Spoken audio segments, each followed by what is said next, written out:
Professor Manoj Kumar Jha, 4 मिनट। जी sir, आप चेतावनी पहले दे दी आपने। नहीं। शुक्रिया उपसभापति महोदय। मैं ऐसे राज्य से आता हूं जो झारखंड बट जाने के बाद हमारे पास कुछ बचा नहीं, बालू, धूप और वर्षा के अलावा। बहरहाल इस देश का नागरिक हूं और सहकारी संघवाद के बारे में बहुत सुन रहा हूं और उसका कत्ल होते हुए भी देख रहा हूं हर बिल में। सर 3 वर्ष होने वाले हैं 3 अप्रैल को मेरा इस हाउस में। मैं कसम से कहता हूं कोई ऐसा बिल नहीं देखा जो सहकारी संघवाद की नींव को पुख्ता करता हो, कहीं ना कहीं कमजोर करता ही करता है। बहरहाल माननीय उपसभापति महोदय, अपने कॉलेज के दिनों में एक फिल्म देखी थी काला पत्थर, और हाल के दिनों में एक फिल्म देखी गैंग्स ऑफ वासेपुर 1 और 2। अब सर 13 रिफॉर्म्स बता रहे थे माननीय हमारे परम प्रिय मित्र अश्वनी जी, एकदम बहुत खूबसूरत अंदाज में बोले, विश्वविद्यालय के पॉपुलर शिक्षक की तरह। लेकिन सर वही रामगोपाल जी वाली बात, जो दिखता है वो होता नहीं है। ये जो 13 रिफॉर्म है, ये जो 13 रिफॉर्म की बात कर रहे हैं, उसमें मैं गैंग्स ऑफ वासेपुर बनता हुआ देख रहा हूं। और काला पत्थर, जया जी नहीं है तो और विस्तार से बताती। खैर महोदय, मैं कुछ चीजों पर एक चीज और मैं कहूंगा कि इन संसाधनों के मध्य जो लोग रहते हैं ना, उनका कहीं जिक्र नहीं है सर इसमें। आपने बड़ी अच्छे से कहा अस्पताल किसके लिए बनेगा, स्कूल किसके लिए बनेगा। सर ये चैरिटेबल फ्रेमवर्क से सहभागिता मत देखिए। ये ना हो कि कोई निजी पूंजी सब बटोर के ले जाए और 4 दाने छींट दे तो ये लो तुम गरीब लोगों के लिए, ये लो तुम आदिवासियों के लिए। ये नहीं सर, उनके संसाधन पर हम अपनी नीति और नीयत बना रहे हैं। और मैं तो सीधे तौर पे कहूंगा, ना नीति बेहतर ना नीयत बेहतर। सर एक डीएमएफ के बारे में बहुत बात हुई है, इसमें मैं सिर्फ कहूंगा कि ये जो language itself in the statement of objects and reasons, ये लैंग्वेज, इसके बाद आप कितना पर्दा डालिएगा पर्दा नहीं पड़ेगा। To empower the central government, who is to be empowered? The central government is being empowered to issue directions regarding composition and utilization of fund by DMF. अब आप मुझको कहिए, इस हुकूमत में जिसको आप डायरेक्शन की, एक तो नियंत्रण प्रत्यक्ष और अप्रत्यक्ष सुनिश्चित कर रहे हैं, और वो अपने लिए नहीं कर रहे हैं, आप उनके लिए कर रहे हैं जिनके बारे में मैं पहले कह चुका हूं। आजकल आपका बिल देखते ही मैं समझ जाता हूं कि आप किसके लिए बिल ला रहे हैं, इसके बेनिफिशियरी कौन होंगे आगे चल करके, और हम लोग पब्लिक सेक्टर के ऑबिचुअरी में शामिल होंगे। आप भी आएंगे, आज ना तो कल आप भी मानेंगे कि इस फेयरवेल समारोह में हम सब शामिल हों। सर दूसरा है, एक प्रोविजियो जोड़ा गया है सेक्शन 3(9)(b) MMDR एक्ट, उसमें जो the new bill seeks to add a proviso to subsection that the central government may give direction. मैं सिर्फ इतना कहना चाहता हूं कि ये बड़ा निर्गुण सा लगता है, मे गिव में बड़ा निर्गुण सा चीज होता है, लेकिन इस हुकूमत को जानते हुए सर इनका डायरेक्शन बड़ा कठोर होता है। निर्गुण नहीं है सर, सगुण है, और भारी सगुण है, और वो सगुण है इसलिए चिंता का विषय है। The center has अच्छा, फिर एक तो ऐसे ही राज्य मारे जा रहे हैं, पैंडेमिक, जीएसटी वगैरह वगैरह सारा चीज। झरना मैम का 1 मिनट बचा हुआ था, डाल दीजिएगा सर। ऑलरेडी मैं एक और चीज कहूंगा sir. The bill should talks about automatic transfer of lease.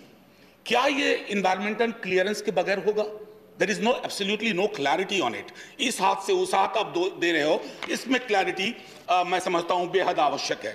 अच्छा, बड़ी बड़ी बातें हो रही हैं सर, बहुत बड़ी बातें, लेकिन वाइजैक स्टील प्लांट से मैं हर तीसरे दिन रिप्रेजेंटेशन रिसीव करता हूं। मैंने वो प्लांट देखा है सर, मार्वल है, मार्वल।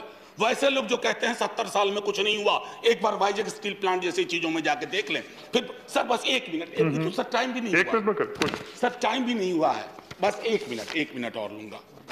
सर मंत्री महोदय जी ने कहा कि बड़ा प्रोग्रेसिव बिल है। मंत्री महोदय जी, तुरंत मैंने डेवलपमेंट डिक्शनरी चेक की, देखा कि प्रोग्रेसिव का मतलब क्या होता है। मेरा मानना है कि शायद आप रिग्रेसिव कहना चाह रहे थे, प्रोग्रेसिव कह गए। खैर कोई बात नहीं, इस तरह की गलतियां होती हैं, फटी jeans, British imperialism, American imperialism वगैरह वगैरह। मंत्री जी ने कहा, मैंने अगर सुना ठीक से, 55 लाख रोजगार का सृजन होगा। मंत्री महोदय, आप पहले व्यक्ति हैं, मैं बधाई देता हूं, जिसने 6 वर्षों में पहली बार रोजगार की बात की। 2 करोड़ वाली बात नहीं होनी चाहिए। इसका हस्र 2 करोड़ वाला ना हो। और फिर केशव जी को कह रहे थे माननीय मंत्री महोदय कि आप सपोर्ट करो, ये आपके फेवर में है। यही आपकी सबसे बड़ी दिक्कत है। बिल पास करवा लेते हो आनंद फानंद में, ब्रूट मेजॉरिटी है, बाद में किसानों को कहते हो ये तुम समझ नहीं हो, तुम्हारे फेवर में है। अब ऐसा कौन सा आपके पास यंत्र है कि मुझे ही नहीं मालूम कि आप मेरी भलाई चाहते हैं? सर ये मैं समझता हूं।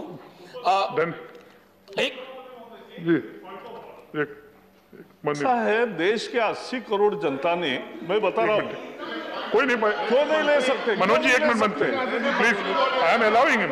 80 करोड़ जनता ने, 80 करोड़ मनोज जी प्लीज, 80 करोड़ जनता ने जिस सरकार को चुन के दिया है उसका ब्रूट मेजॉरिटी करना यह भी असंसदीय है। थैंक यू, दिखवा लेंगे इसको। Manoj ji please conclude. Sir मैंने अगर कुछ भी अनपार्लियामेंट्री सर आखिरी सर प्लीज सुन लिया जाए। मेरे बहुत वरिष्ठ मंत्री ने एक बात कही है सर, दुनिया के किसी पार्लियामेंट में अगर ब्रूट शब्द अनपार्लियामेंट्री होगा, उसको दिखवा लेंगे उसको। Please conclude.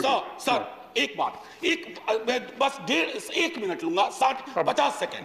ऑलरेडी अश्वनी जी ने एक बात कही कि इनफॉर्मली कई राज्यों ने शेयर किया कि हमें दिक्कत हो रही है। सर हम सोच रहे थे कि आपकी सरकार फॉर्मल प्रिंसिपल्स पे चलती है, फॉर्मल रूल्स पे चलती है, फॉर्मल कम्युनिकेशन पे चलती है।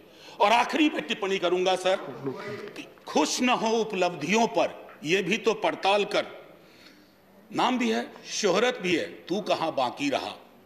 वक्त की इस धुंध में सारे सिकंदर गुम हो गए, वक्त की इस धुंध में सारे सिकंदर खो गए, ये जमी बाकी रही, आसमां बाकी रहा। धन्यवाद मनोज जी, धन्यवाद, धन्यवाद। विकास और विनिमय समय की मांग है, लेकिन उसमें नीतियों और नियत साफ होनी चाहिए। इस बिल के जो मैंने साथियों मैंने अध्ययन किया, उससे एक बात स्पष्ट होती है कि भारत में लगभग 95 प्रकार के खनिजों का उत्पादन होता है। भारत के कुल क्षेत्रफल का लगभग 17.4% क्षेत्र खनिज संपदा से भरपूर है, लेकिन मात्र 1.7% क्षेत्र ही अन्वेषित कर पाए हैं और अभी वर्तमान में मात्र 0.25 क्षेत्र ही उत्खनन का कार्य चल रहा है। उसका कारण मानवर है कि जो दोहन का तरीका रहा है वो एक तरफा रहा है, बल्कि अगर ये कहा जाए कि शोषण करता रहा है। माइनिंग सेक्टर देश के लिए महत्वपूर्ण सेक्टर रहा है, लेकिन दुर्भाग्य है कि सबसे ज़्यादा अनियमितता, भ्रष्टाचार इसी माइंस और मिनरल सेक्टर में रही है। भ्रष्टाचार के कारण हम 250 मिलियन टन कोयला आज भी आयात करना पड़ रहा है, जिससे 1 लाख करोड़ की हमारी विदेशी मुद्रा का क्षय होता है। महोदय, भारत कोयला उत्पादन क्षेत्र में दुनिया के 4 शीर्ष देशों में शामिल है। एक सर्वे के अनुसार 326 मिलियन टन कोयला रिजर्व है। आज भी देश की 70 से 80% ऊर्जा की पूर्ति इसी सेक्टर के द्वारा होती है, लेकिन कुल कोयला उत्पादन का 84% उत्पादन कोल इंडिया करने वाला, जिसमें 3 लाख कर्मचारी कार्यरत हैं। इस बिल के पास होने के उपरांत जो सबसे बड़ा अंदेशा इस बात का है, जिस तरह से दूरसंचार के क्षेत्र में जो निजी कंपनियों का जब प्रवेश हुआ, उसके बाद जैसे जियो है, तमाम कंपनियां आई, उसके उपरांत सबसे ज्यादा नुकसान बीएसएनएल को पहुंचाया गया, जो सरकारी और फायदे वाली कंपनी थी।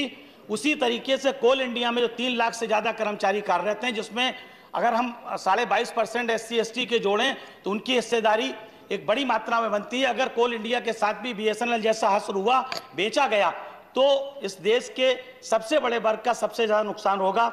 इसलिए अगर ये कहा जाए मानवर 1 मिनट बस, 1 मिनट मानवर, इन अभी तो मानवर 1 ही मिनट हुआ है मेरा। नहीं, अब तो ऑलरेडी 2 मिनट, 1 ही मिनट हुआ सर। नहीं 2। इन बड़ी कंपनियों की तरफ झुकाव के बाद जो सबसे ज्यादा फायदा नुकसान जो होगा वो SC ST के उन क्षेत्रों का होगा जहां पर खनन होता है। इसलिए मानवर, मैं ये चाहता हूं कि जो लीज प्रक्रिया सरल बनाई जाए, जिससे पर्यावरण अनुकूल और टेक्नोलॉजी के माध्यम से जीरो बेस खनन सुनिश्चित किया जाए। जो हस्र बीएसएनएल का हुआ वो हस्र कोल इंडिया का ना हो। ये बात मैं चाहता हूं कि इस बिल को सिलेक्ट कमेटी को भेजा जाए। धन्यवाद। Doctor Sasmit Patra 6 minute.